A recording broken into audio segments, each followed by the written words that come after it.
নমস্কার বন্ধুরা, stay with Poonam চ্যানেলে আপনাদেরকে স্বাগত জানাই। আজকে কিছু বন্যা পরিস্থিতি নিয়ে আপনাদের সামনে উপস্থিত হয়েছি। আমাদের এখানে অল্প একটু বৃষ্টি হলেই এই বন্যা হয়ে যায়। তো সেদিনকে অফিস যাওয়ার পথে দুদিন ধরে যাইনি, ভাবলাম সিএলটা দিয়ে আসি। তো আমি যখন যাচ্ছিলাম ভাবতে পারিনি যে এতটা খারাপ অবস্থা হবে। বাস লাইন তো বন্ধই ছিল, কিন্তু ট্রেন লাইনেরও যা অবস্থা দেখলাম, যেতে যেতে দেখলাম ট্রেন লাইনেও জল উঠে যাবে। এই দেখুন কতটা ধস পড়েছে। ক্রসিংয়ের এখানে অনেক গাড়ি আটকে রয়েছে, আর এটা হচ্ছে বাস লাইন যেখান দিয়ে গাড়ি ঘোড়া যাওয়া আসা করে, কিন্তু এখানে পুরোপুরি জল, গাড়িগুলো ব্লক হয়ে রয়েছে।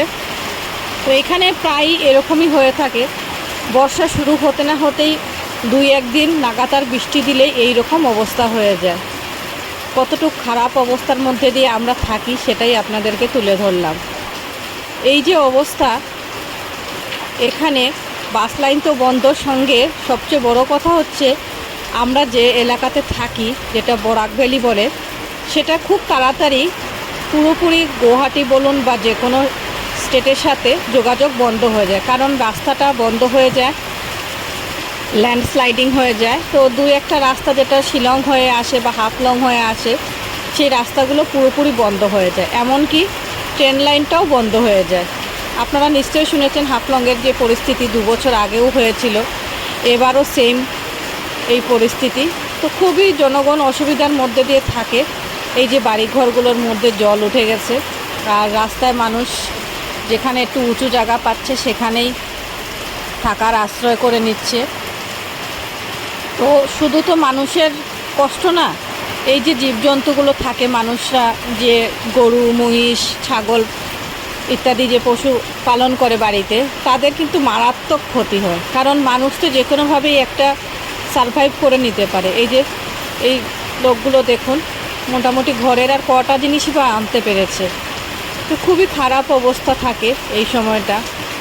এটা তো হচ্ছে রাস্তার দুটো সাইড, কিন্তু ভেতরে ভেতরে রাস্তা, বাড়ি গ্রাম যেগুলো আছে সেগুলো তো পুরোপুরি জলমগ্ন।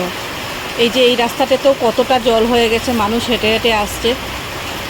তো এইরকমই খারাপ অবস্থার মধ্যে দিয়ে থাকতে হয় আমাদের, এটার নামই জীবন। তো কেমন লাগলো আপনাদের সামনে তুলে ধরলাম, যদিও এটা 2 দিন আগের, কারণ আমাদের এখানে কারেন্টেরও সেই অবস্থা, সব কিছু বন্ধ। আমি এখন বর্তমানে এডিটিং করছি, সেখানেও কিন্তু কারেন্ট নেই এবং প্রচণ্ড পরিমাণে বৃষ্টি হচ্ছে। তো ভাবলাম এটা অনেক দিন হয়ে গেছে, তো আপনাদের সাথে শেয়ার করি।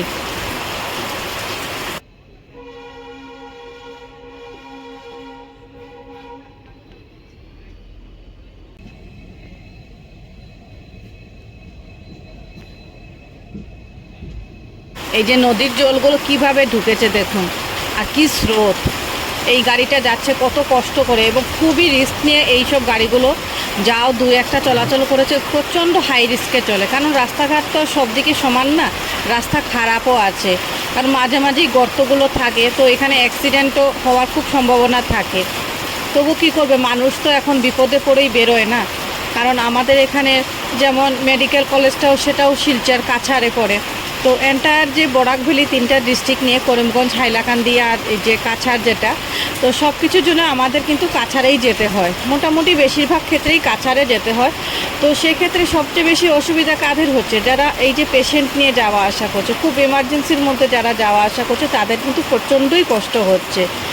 আর এই দেখুন গাড়িগুলো কিভাবে জলের মধ্যে রয়েছে।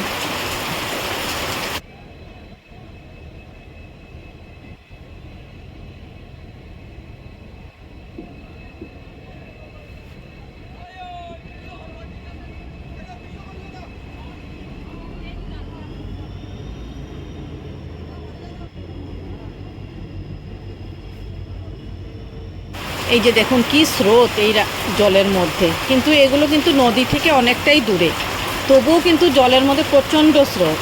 আর যেদিকে নদী পাশ দিয়ে বয়ে চলেছে সেদিকটাও দেখাবো, ওগুলো তো পুরোপুরি ভরেছে। কতটুক মানে বিপদের মধ্যে দিয়ে মানুষ যাতায়াত করছে, বা আমিও যে সেদিনকে গেছি খুবই মানে আমিও ঘাবড়ে গেছিলাম।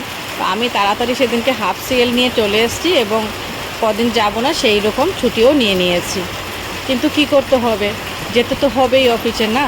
তো আপনাদের কাছে কিছু তুলে ধরলাম। তো কেমন লাগলো আমার এই ভিডিওগুলো অবশ্যই জানাবেন। আমি সেরকমভাবে ব্লগ বা কিছু করি না, তো যেটুকু করি যতটুকু সময় পাই আপনাদের কাছে তুলে ধরি।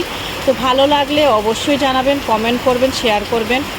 আর আমার চ্যানেলটিতে অবশ্যই সাবস্ক্রাইব করে পাশে থাকা বেল আইকনটা প্রেস করে দেবেন, যাতে আমিও একটু ইন্সপিরেশন পাই, যাতে আমিও নতুন নতুন ভিডিওগুলো করতে পারি। কারণ আমি কিন্তু সেরকম ভিডিও করা আমি এখনও পর্যন্ত জানি না কীরকম কী করতে হয়। তো আপনারা যদি সঙ্গে থাকেন অবশ্যই শিখে নেব। এই দেখুন নদীর একটা কীরকম স্রোত, এটা একটা ছোট্ট একটা নদী। আর এই জায়গাটা কিন্তু একটু উঁচু জায়গা।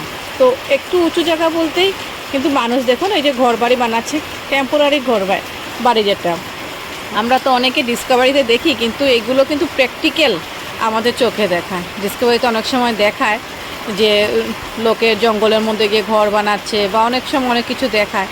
তো এগুলো কিন্তু লাইভ দেখা যায়।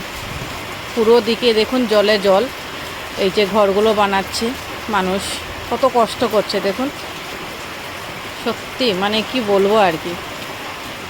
আর এই যে গৃহপালিত পশুগুলো, এদের কিন্তু সবচেয়ে বেশি কষ্ট হয়, কারণ এদের খাবার তখন কিন্তু সেরকম কিছু থাকে না, কারণ মাঠের মধ্যে জল থাকে, তো ওরা ঘাস টাস কিছু খেতে পাচ্ছে না, বা যে কুড়োগুলো দেওয়া হয় তখন তো আর ধান টান কোটানো হয় না, কিছুই হয় না। তো প্রচণ্ড কষ্ট করে কিন্তু এইসব পশু পাখিরা। মানুষ তো তবুও সারভাইভ করে নেয় না, যে কোনোভাবেই হয়তো রিলিফ পাচ্ছে বা কিছু না কিছু হচ্ছে, কিন্তু এদের জন্য প্রচণ্ড কষ্ট হয়ে দাঁড়ায়। আর এইগুলো কিন্তু নদীর পাশেই এসে গেছে এখন, পাশে পাশে এই যে বরাক নদী, সেই নদীর আরও কিছু অংশ আছে, সেটা সামনে তুলে ধরবো।